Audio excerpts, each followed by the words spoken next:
perspective, Russia just got practically kicked out of the SWIFT standard. If somebody can be blocked from something like a SWIFT. I also think that the SWIFT-like standard will exist between countries because that is what SWIFT standard is, right? It unifies different types of technologies and different banks and forces them to follow a single standard. What do you think is the one secret of crypto that only those who have been here for 6 years, such as yourself, know, and the people who join in late don't know? I know it's not quite a big secret, but I've been buying since 2016 and I keep holding. I never sell. As long as I have food on the table, I never sell. How do you see Ethereum evolving? It used to be so different back in the day, today so different. What is your take on the Ethereum development side of things? And do you think we'll see Ethereum 2 this year? As a developer and as someone who handles DeFi, because the main problem we have with DeFis and NFTs and the whole space, to be honest, is that interacting with smart contract is very expensive. Swapping your tokens on Uniswap V2 costs you upwards of $80 to $100.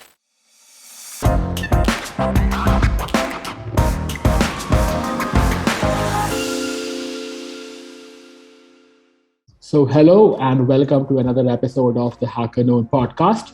Today's guest is a Forbes 30 under 30 for being the first person to create a company dealing in crypto and blockchain products in Romania. She's helped deliver data management and data aggregation for the 2015 Rugby World Cup. And from 2016 onward, she's dived into the world of cryptocurrencies, has worked on self-sovereign identities, was one of the first people to set up a crypto exchange in Singapore. Today, she's joining us as a CTO at Equify. Her name is Ioana Frincu. Without further ado, I would like to pass the mic over to her and allow her to introduce herself. Hi, thank you for having me, Utsav. My name is Ioana Frincu. I am the CTO of Equify, and I'm working on delivering the next generation DeFi experience for both crypto and non-crypto users. As you said, I've been doing this since 2016, being in the world of blockchain, and so far I've delivered over 20 different products from small to very, very large enterprises. Gotcha. That's pretty interesting. So from what we understand from thousands of miles away about DeFi is that it's very hard to get into and it's very easy to lose all your money. What would be some of your suggestions for somebody who would just be thinking about, hey, I have, let's say, $100 and I want to invest in DeFi? What should they do? What should they keep in mind? Oh, that's a very good question because first of all, people don't really think that they can start from small when it comes to blockchain and crypto and DeFi. They always think I have to have $100,000 to start.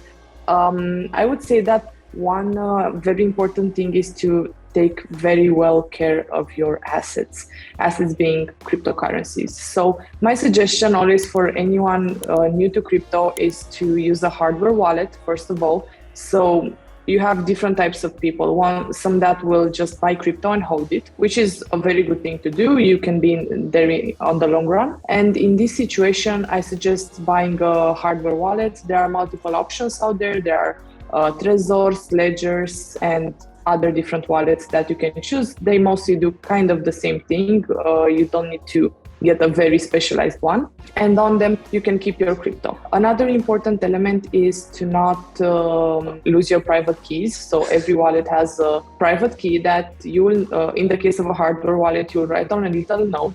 It's important to not keep the wallet and the note in the same place. I've seen that happening. So that's another thing. Also, you can hold your money on an exchange, and here there are different options. The easiest one is to deposit funds and stake.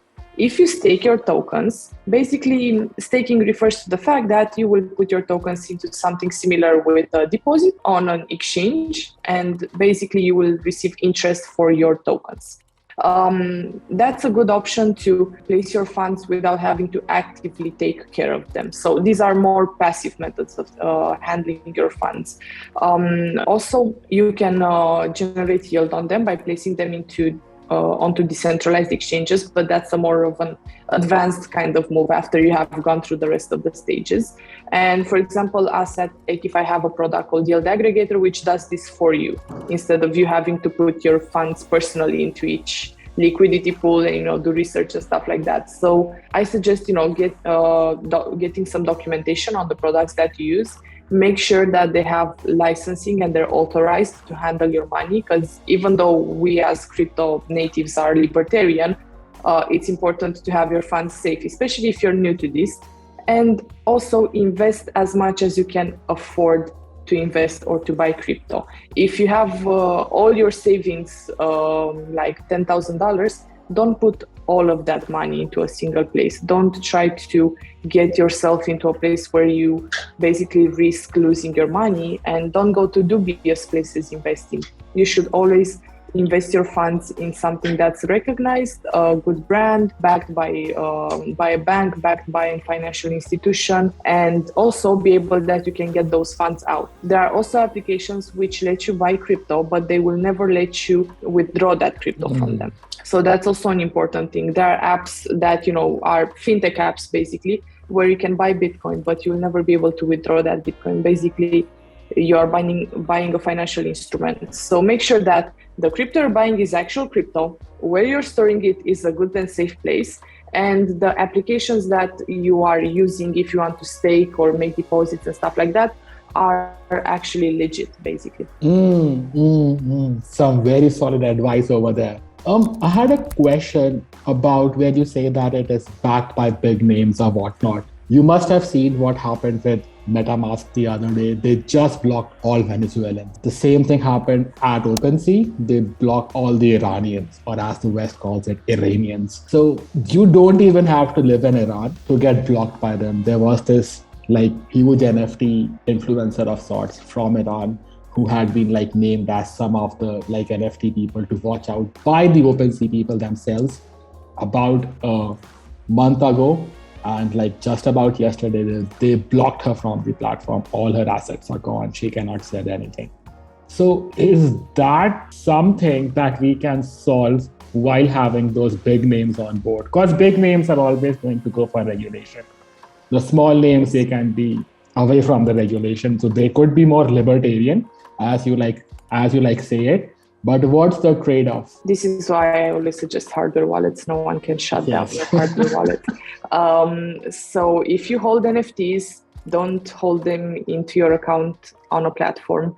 And yes, all of the companies will need to respect regulations, because all of these companies have people who work for them, employees, and they have to be registered within a country. So I suggest to not keep all your funds on an exchange, not to keep them on a platform. Having a hardware wallet or a paper wallet is best, because I doubt that those will be blocked ever by a state. Also, these kind of measures, of course, are not necessarily the best one for normal people like you and me, because there's a difference between what different heads of states do and what your average Joe does. So I understand these sanctions, and of course they help minimize terrorism, gun trafficking, and other illicit activities. So as a regular person, I always suggest to try to hold things on a hardware wallet, because you can always transfer them to an exchange and sell them if you really want to.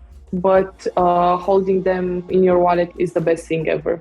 Never hold them on a platform long term. That's right. For all of those listening, rule number 1 of crypto: not your keys, not your crypto. Own your keys, Get hardware wallets. That makes a lot of sense. Moving forward to the world of DeFi itself, how do you see DeFi evolving? Now we see yield aggregators, ohm forks, all those 4x4 Frog Nation people. Then there are these other things where you could have index fund DeFi stuff, and there are so many evolutions or variants of so many things coming out. What are some of the sources that you use to stay on top of the latest news, and how do you keep yourself informed of what's really going on in the market today? This will sound like an advertisement, but I've been reading HackerNoon since 2014.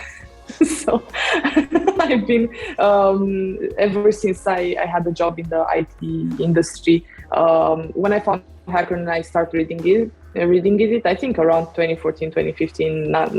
I don't want to mess up the dates, but that's one thing. The other sources that I use are, of course, a lot of articles on Medium, a lot of people who post really useful information. So I don't really watch YouTube influencers. Because most of them have sponsorships, and I understand it. That's your job to do. I mean, I watch some YouTube influencers in terms of the investing and finance and stuff like that, but usually those who are not affiliated with crypto projects. Another thing that I've done during the years was investing in different projects, but I always did my due diligence and my homework right. So I never invested in dubious pump and dump schemes or stuff like that, because you have to check the team behind the product, and you have to actually make sure that you're not gonna, put $100 in and take $1 out, or lock your funds for the next 3 years. I've seen those staking programs where you lock your funds for 10 years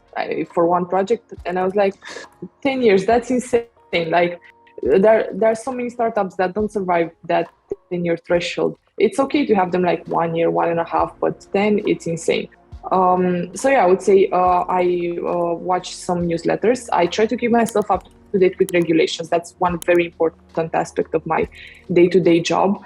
And for that, I use the official channels of the European Union, of the US institutions and stuff like that. So I try to read the official sources. That's kind of the whole list. I don't have like big names that I follow or stuff like that. I just read a lot and try to filter my own views. After so many years, you don't really need to check what's the hype. You know people and you talk to them and they're really high profile.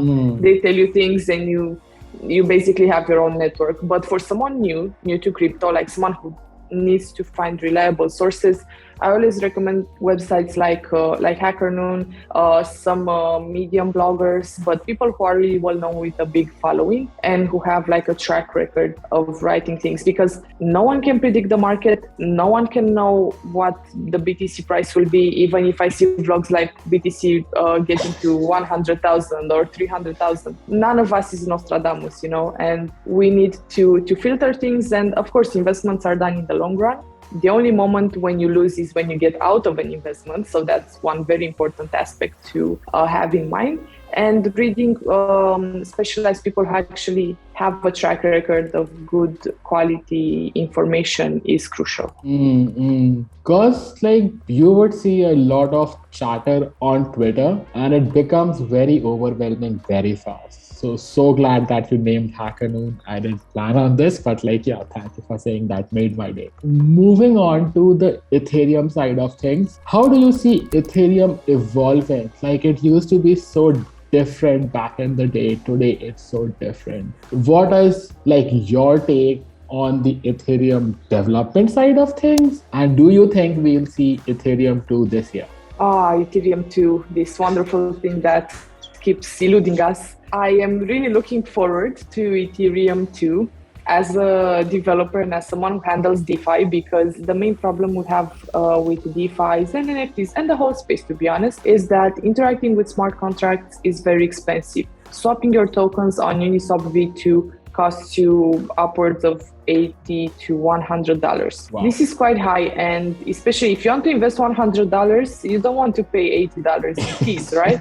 So back in my days when Ethereum was $10, it was like having little toys, not actual money. Now Ethereum is very valuable, and of course it's $80 because the price of Ethereum is over $2,000. I'm not sure what the price is as we speak right now, but I think it's close to 3,000. The way I see development, that's a very good question, is that it's so easy to develop now on Ethereum. Based on my experience, 5 years ago, we didn't have the tools that we have today. We didn't have especially the auditing tools, and everything was very obscure. But at the same time, as the system evolved, the ecosystem evolved, we have things like flash loans, sandwich attacks. We have a lot of things that we need to take care of when you're developing DeFi smart contracts.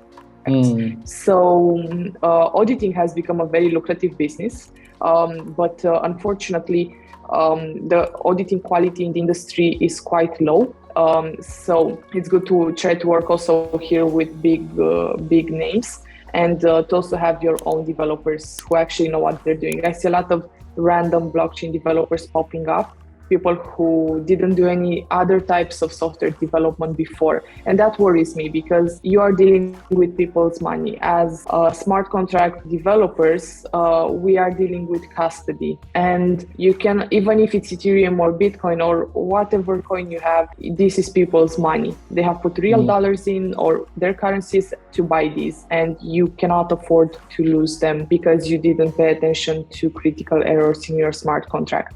And that also brings me back to our initial question on investment. Invest in audited things. Don't invest in random tokens who are not listed anywhere or who are not audited, because as easy it is now to just take the ERC20 standard and implement your own token, as dangerous it is to develop anything more complex. And a lot of blockchain developers are limited to only the knowledge of developing ERC20 tokens, which is disappointing. Makes recruiting a very tough thing, especially when you ask, what's your development experience? Oh, I've been a blockchain developer for 3 years. Okay, so what did you do? Oh, ERC20 tokens. Okay.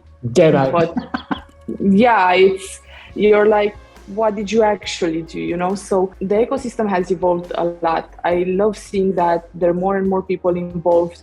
Participation is growing, but at the same time, a lot of corporations have started developing proprietary systems, a lot of private blockchains popping up, and it's going to be very difficult to reconcile all these technologies in the future, because especially if we're speaking about central bank digital currencies and different standards of implementing them, imagine that if 5 sovereign banks implement 5 different types of blockchains with 5 different technologies, the 6th one would have to plug into all of them. So each time you add one, it will be worse. So we need to develop some DeFi standards in this respect, or some, let's call them blockchain finance standards between the different institutions. Just like for Swift, you have the MT103 messaging format, which tells you what the transaction contains, like the amount, the IBAN, where it goes, and all those details. It's important to also keep in mind that institutions will need to have this kind of system. That is separate from our indie part in terms of Ethereum, Bitcoin, sending funds to one another. That's different. With Ethereum 2.0, I really hope that we'll see it this year. I cannot say if it will be or not, because we've been waiting. Yeah, we've been waiting for it for a while, and I also know that it's a very difficult thing to develop. So I never felt bad or frustrated with the Ethereum developers working on this, because it's such a complex system, and if we cannot afford to mess it up, it's even more responsibility for them. That makes a lot of sense. Like, it is vast. There are jokes like Ethereum is so decentralized that people don't know how to pronounce the word like ETH. Some say it ETH, some say it ETH. So it is that decentralized, and like more like power to the guys building it. I have questions about your role as a CTO and a developer. You are a rare species. But first, I want you to make a prediction, because you mentioned CBDCs. If you were to make one prediction about these CBDCs are going to come out. China is building one. Where I live, India is gonna build one. The US probably will also build one. There would be one for the EU as well. Which blockchain do you see being that one blockchain that gets all of those CBDCs on there? I doubt it will be one that we all know and love. Because it won't be Ethereum. Everybody hates Ethereum. No. Because it's very decentralized. I know that. So I believe that it will be private blockchains within each country that will communicate between them using oracles. I believe that because having a central bank currency means that the central bank has to have some power over it and some rights to do some types of changes. And if we build on Ethereum, it's gonna be a bit too random. They need to be able to print money, first of all, because that's their job, is printing money. So they need to print money, right? Also, they will need some sort of accounting, because every bank has their accounting systems, and transactions between other banks. So I believe that there will be a lot of friction to get those out, because each country has a different accounting standard, a different way to look at things, different fiscal legislation. So you need to embed these things in a blockchain, and also to make it as flexible as possible to update them in the future. So I believe it will be private blockchains custom built for this kind of situation. Maybe at European Union level or other unions levels, it will be one single type of technology, which I hope that would simplify a lot of work. But I doubt that we will use something open source and as centralized as Ethereum. And seeing the current state of the world, politics aside, if I talk just from a monetary perspective, Russia just got practically kicked out of the SWIFT standard. I don't know whether it's in practice now or I might be missing it. But if somebody can be blocked from something like a SWIFT, it disincentivizes nation states to belong to a central standard such as the SWIFT. People will look at Russia and say, hey, if they could kick them out, it's better for me to build my own blockchain. Yeah, and I also think that the SWIFT-like standard will exist between countries, because that is what the SWIFT standard is, right? It unifies different types of technologies and different banks and forces them to follow a single standard. So I think this cryptocurrency or blockchain finance standard, like I like to call it, will be something similar to the SWIFT one.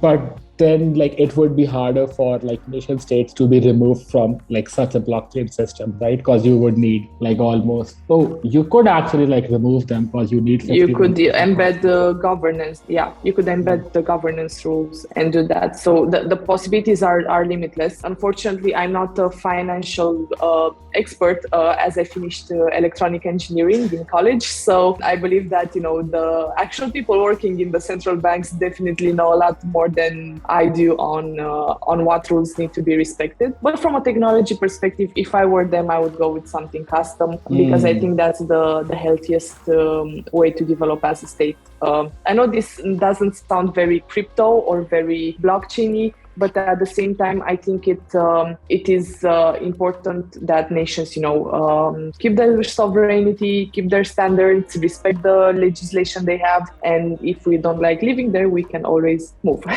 Right. And that makes a lot of sense, because when we look at these things, these are very evolving situations, right? Nation states would want to have their sovereignty and so on and so forth. Yeah. Now back to my original question, which I wanted to ask you. It's as a developer CTO, you are a very rare species.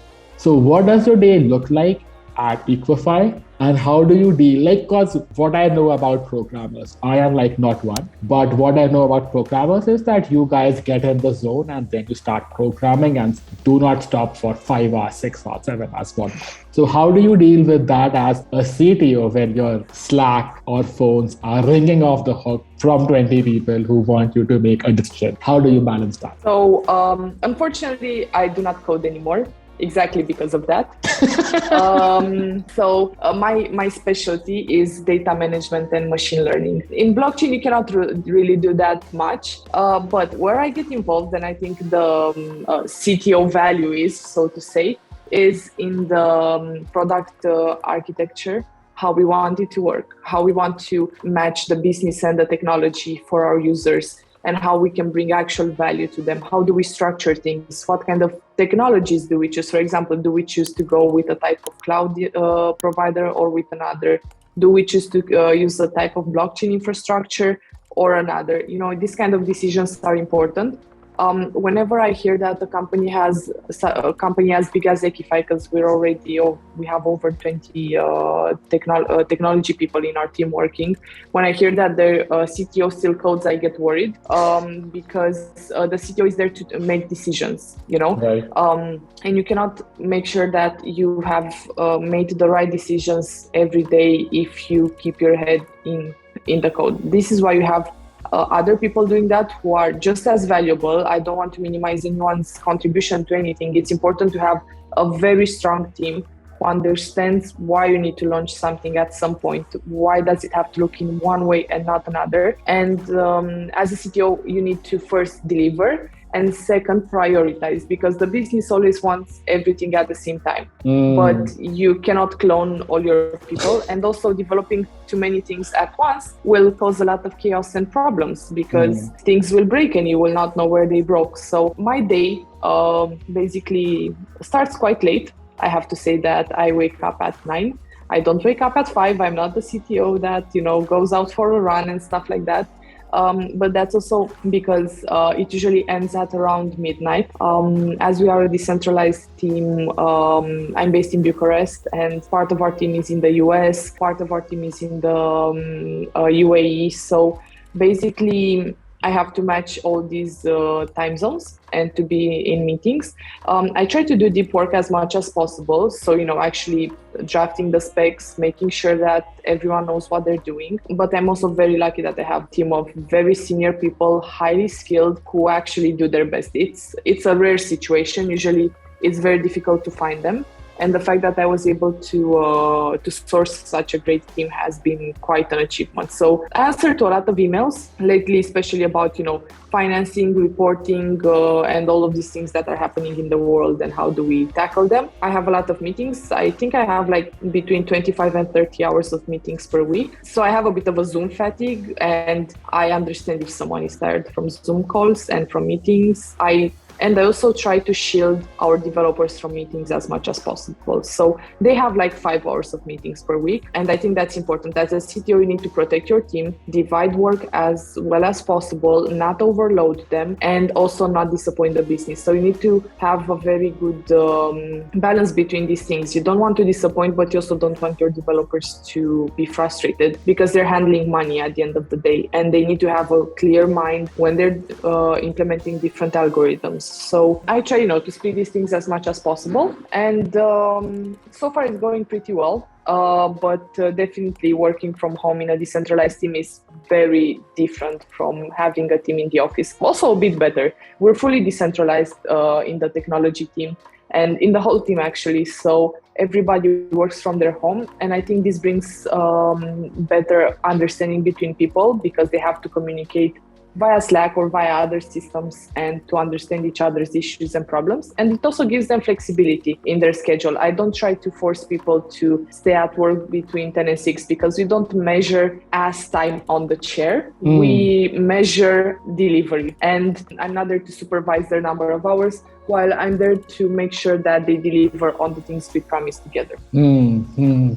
Spoken like a true leader. Developers love when a CTO shields them from meeting. Developers love when they are not asked to join this meeting and that meeting. Because whatever developer I speak to, they are dude, I just hate meetings. So I get that. Now that we approach the end of this episode, I have a couple of fun questions for you. So, sure. Right? So, first one, what do you think is the one secret of crypto that only those who have been here for 6 years, such as yourself, know, and the people who join in late don't know? Don't time the market. You cannot time the market. I know it's not quite a big secret, but I've been buying since 2016 and I keep holding. I never sell. As long as I have food on the table, I never sell. It's important to look at things like that. If Bitcoin hits $4,000, I don't sell. So, I'm in for the long run. So I would say that one important thing that I also mentioned earlier is that the only moment when you lose on an investment is when you sell. The longer you sit there, the more money you make. And when it comes to crypto specifically, I always encourage people to be rational and to not sell at the first at the first problem. And there's also some cycles in the market that you notice only after you stay there for some years. And there are a few moments every year when crypto drops, and now they're very correlated with the stock market. So it's important to look at these correlations. That makes a lot of sense.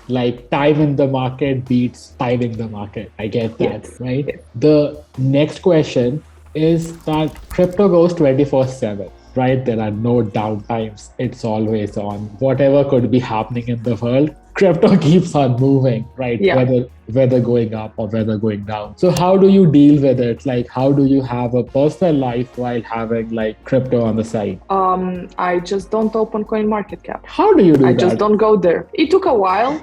I just leave my phone at home. I mean, I check it every morning, Right. but during the day, I don't check it that much. Like 5 years ago, I was opening CoinMarketCap 5 times a day. Yes. But after crypto went down a lot, like 2019, 2020, I started working.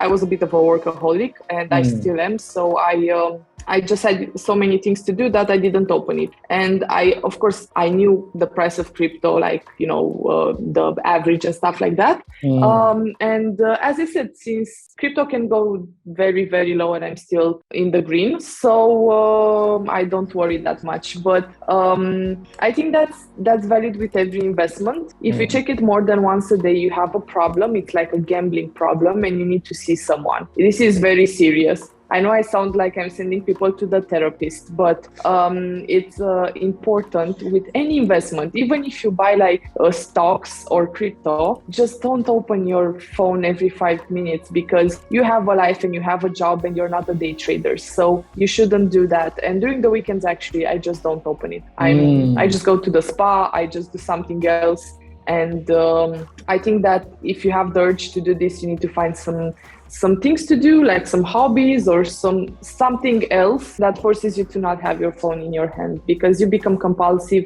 and that's not healthy. I almost got into a depression because of this. So I would, say just leave your phone at home and go to the supermarket, get your fruits, get your vegetables, and come back home, and you can check it in 2 hours. No, nothing will happen if you just leave your phone there. I know some people will say that I don't have empathy in this situation, but it's just like you're ripping off a band-aid. You need to do that and not open your phone 5 times a day. And that's very fair advice, right? Because if you check it 5 times a day, you aren't like going to get anything out of it. It's gonna stay the same. The market will not go up because John Smith opened their phone. The market will not go up because I opened my phone. The market will continue to move just as it does already.